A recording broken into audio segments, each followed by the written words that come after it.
Hello everyone, एक संपूर्ण शिक्षा में आपका फिर से बहुत बहुत स्वागत है। आज हम लोग इस एपी के एक नए सवाल पर चर्चा करेंगे, जिसमें आपको एपी दिया रहेगा और पूछा जाएगा कि इस एपी का कौन सा पद इतना हो सकता है या होगा। तो चलिए इस सवाल को हम लोग देखते हैं।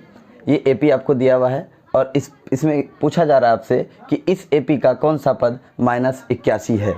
तो चलिए हम लोग इसको बनाने से पहले सबसे पहले जो इस एपी में आपको दिया है उसको लिखते हैं। क्या दिया हुआ है? a बराबर 21। a किसको कहते हैं? तो किसी भी एपी के प्रथम पद को a कहते हैं, तो a बराबर 21 हो गया।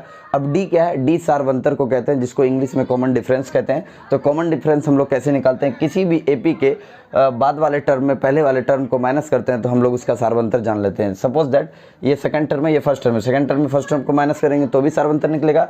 थर्ड में सेकंड को माइनस करेंगे तो भी मेरा सारवंतर निकलेगा। तो मैंने क्या किया, डी निकालने के लिए सेकंड टर्म में फर्स्ट टर्म को माइनस किया, तो 18 में 21 को माइनस करेंगे तो -3 आएगा। ओके, तो अब हम लोग बात करते हैं कि इस एपी का कौन सा पद -81 होगा। तो इसको बनाने के लिए हम लोगों को कौन सा पद, ये पता नहीं है कि कौन सा पद है, पहला पद है, दूसरा पद है, तीसरा पद है या फिर चौथा पद है या कौन सा पद है, ये पता नहीं है। तो इस सिचुएशन में हम ऐसे सवाल में क्या करेंगे, उस पद को हम मान लेंगे कि माना कि इस एपी का nवां पद -81 है, देन उसके बाद हम लोग इसको सॉल्व करेंगे। तो आइए हम लोग मानते हैं। तो माना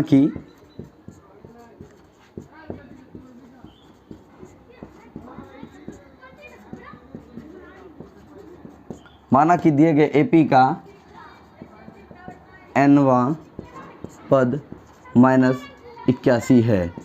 तो मैं आपसे एक क्वेश्चन करना चाह रहा हूँ कि अगर एपी का 10वां पद कुछ भी हो तो किसी भी पद को हम लोग किससे सूचित करते हैं? an से। तो अगर 10वां पद के बारे में बोला जाता है तो हम लोग क्या लिखते हैं? a10। अगर 8वां पद के बारे में बोला जाता है तो हम लोग क्या लिखते हैं? a8। तो हम लोग nवां पद को क्या लिखेंगे?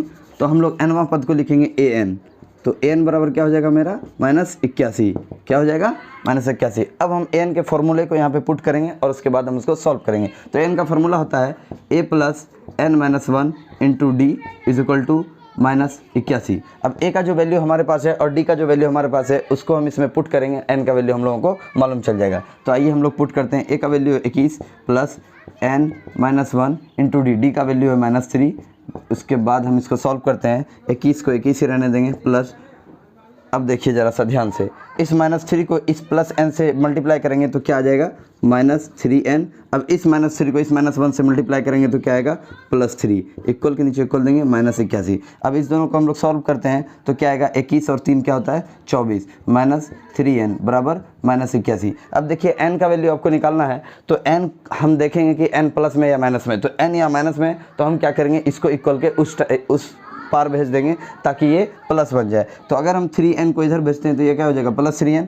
तो अब ये अगर इधर आया तो इधर वाला इस तरफ आएगा, तो ये -81 है, इधर आएगा तो +81 हो जाएगा। लेकिन जो पहले से मौजूद है हम लोग उसको लिखेंगे। 24 को लिख दिए, अब +81 आएगा।